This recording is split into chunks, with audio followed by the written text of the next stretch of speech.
Hi and welcome back to the Restoration Shack. Apologies, it's been quite a while since I last talked to you guys, but I've had quite a bit going on work-wise and stuff, and also been waiting for this to come back.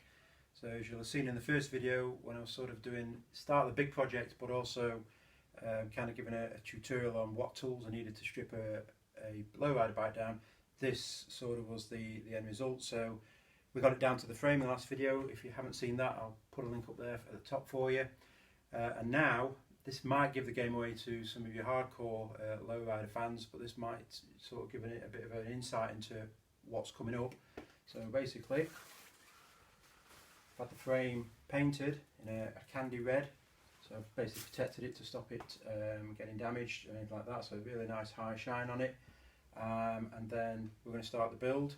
This is now basically I've got to put all the shells back in for the bearings, and I'll take you over to a bench and show you some of the parts we've got going. Right, so this is the parts so far. So you've just seen the frame. So this is all brand new stuff that's been sourced over a period of time. There's a few more bits left to get. The wheels I've got there in a box to keep you nice and clean, because they're kind of 144 spokes, but there's no front brake on it, so it is quite rare to find. So we've got chrome seat pan, the stem, set of A-hanger bars, a new front springer assembly, sissy bar with the kick out on the back, like that. As I say, chrome seat pan, twisted mirrors, some twist pedals, some bearing set there, the Continental kit, and then a headlight like a Cyclops light, and also then a twist cycle antenna. So that's, once again, a lot of you might start putting pieces together now and already knowing what this is going to look like, and then also where it's from. But I'm not going to give the game away too long, but I'm happy for you to kind of comment in the box below if you think you know what's coming up. Be happy to read those and see what your ideas are. There's also another project coming in, so you've obviously seen before the SLK there covered. I've done a few jobs. There's going to be another bike coming in, sorry, another item coming in, not a bike, another project coming in, quite a big one. Now I watch quite a lot of YouTube channels, especially like Musty One. He does a lot of great work with old equipment, engines, and garden equipment and Beetles. Love that stuff. That's kind of one of the first ones I looked at. There's another guy called Matt on Diesel Creek. Love what he does. But this one that's coming in, the project I've got, sort of, there's another guy called Derek at Vice Grip Garage. He's insane. Some of the stuff he does. Very, very talented guy. Some of the builds he does are amazing. And he did a build called Independence, which was I think like an old American muscle Chevelle. So the project I've got coming in is sort of a little bit like that. It's nowhere near as qualified as he is, but the project I've got coming in is a likeness to that a little bit. Not American muscle, but it's something interesting, a bit weird and out there. So it'd be great to have you guys along if you'd like to subscribe to watch that. That'll be coming up in the next month or so. So what we'll do is we'll get back to the build.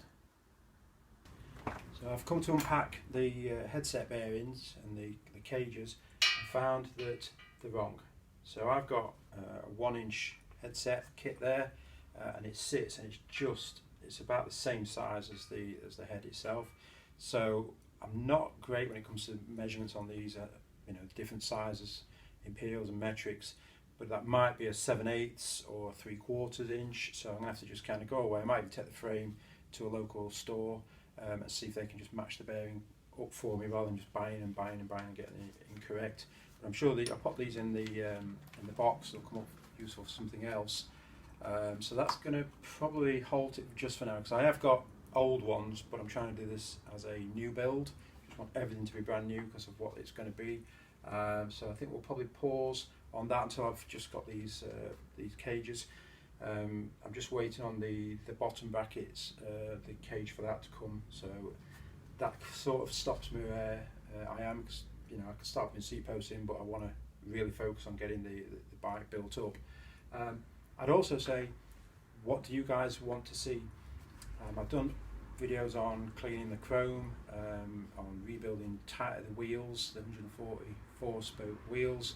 But is there something you specifically want me to see? I'm doing projects as I think you might want to, but if you say, right, well, Mark, can you show me how to clean the white walls on the lowriders? What do you do? How do you clean rust off of small parts? Happy to produce a video for you on that. Going forward, it's more about what you guys want to see, not just me trying to spanner some stuff and build bits. I'm trying to make it more interesting. So yeah, just hit me up in the comments below. Tell me what you'd like to see as we develop this channel, and we'll take it from there. So I think I'll wrap it up for now. Thank you for being with me. I'll be back very soon once we've got these parts in and we'll get this build started. And as I say, within the next month, there's something really, I'm excited to see it. I'm excited to build this. I'm also excited about the other project that's coming in. So once again, thanks, and I'll see you next time.